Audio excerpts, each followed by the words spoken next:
રાજકોટમાં જંગલેશ્વર મેગા ડિમોલિશનને લઈને મોટા સમાચાર। ડિમોલિશન માટેનો માર્ગ હવે મોકળો થયો છે।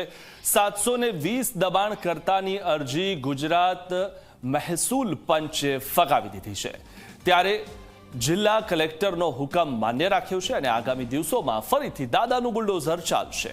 ત્યારે સૌથી મહત્વની વાત એ છે કે 720 દબાણકર્તા ની અરજી ગુજરાત મહેસૂલ પંચે ફગાવી દીધી છે, ત્યારે હવે અહીંયા રસ્તો સાફ થઈ ગયો છે। જિલ્લા કલેક્ટરનો હુકમ માન્ય રાખ્યો છે। આગામી દિવસોમાં ફરીથી અહીંયા દાદાનું બુલડોઝર ચાલશે અને જે પણ ગેરકાયદેસર હશે તેના પર બુલડોઝર ચાલશે અને જે જમીન પર આટલા સમયથી સરકારી જમીન પર જે દબાણો થયા હતા અને જે દબાણો હજુ સુધી દૂર નથી થયા તે હવે દૂર થશે।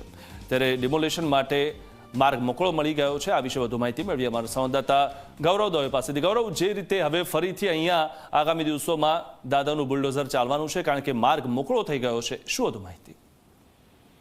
ચોક્કસ જ મિથુન, જંગલેશ્વરની અંદર જે ડિમોલેશનની ડ્રાઈવ છે તે હાથ ધરવામાં આવી હતી અને ફરી એક વખત જે ખાસ કરીને ડિમોલેશનની પ્રક્રિયા છે તે ફરી એક વખત હાથ ધરવામાં આવશે।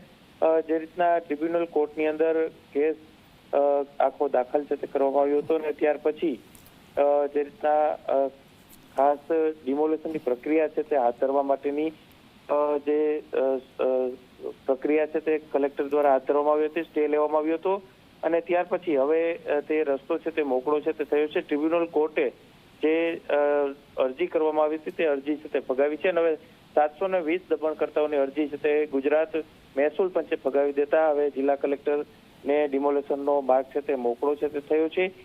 જિલ્લા કલેક્ટરનો જે હુકમ છે તે માન્ય છે તે રાખવામાં આવ્યો છે।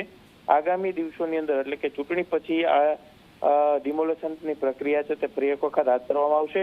જંગલેશ્વરની અંદર મેગા ડિમોલેશન 2.0 કરવામાં આવે તેવી પૂરી શક્યતાઓ છે તે જોવા મળી રહી છે અને ડિમોલેશનનો માર્ગ મોકળો થતા હવે તંત્ર છે તેમના દ્વારા પણ જે સરકારી જમીન ઉપર 1400 કરતા વધુ જે દબાણકર્તાઓ છે તેના દબાણો દૂર કરવામાં આવે તે પ્રકારની પ્રક્રિયા છે તે હાથ ધરવામાં આવશે। જી જી જી જી, આભાર ગૌરવ માહિતી આપવા।